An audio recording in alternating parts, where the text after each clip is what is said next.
Hello everyone, good evening. তো আজকে চলে এসেছি আমরা জাগুলির মেলাতে। আর এখানে কিন্তু কালকে কনসার্ট আছে। তো জাগুলির এই মেলাতে আগামীকাল ফসিলস আসছে। তোমরা এখানে দেখতেই পাচ্ছ স্টেজ তৈরি হচ্ছে। আর এখানে বাইরে দেখো ব্যানার ট্যানার সব রেডি হয়ে গেছে। আগামীকালকে এই জাগুলির মেলাতে আসছে ফসিলস।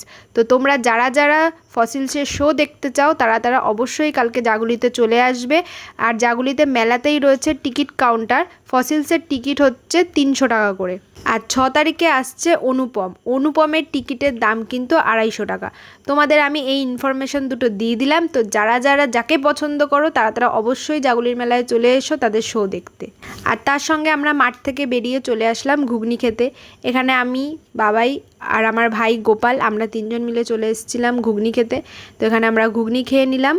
তারপর মেলাটা হালকা ঘুরে আমরা মেলা থেকে বেরিয়েই আসছিলাম। তো আমাদের চোখে পড়লো মেলার একদম বাইরে মটকা নিয়ে একটা কাকু দাঁড়িয়ে রয়েছে। তাই ওখানে আমরা মটকা খেয়ে বাড়ি চলে আসলাম। তো আজকের মতো ব্লগটা এইটুকুই। দেখা হবে নেক্সট ব্লগে। ততদিন সবাই ভালো থাকবেন, সুস্থ থাকবেন। টাটা।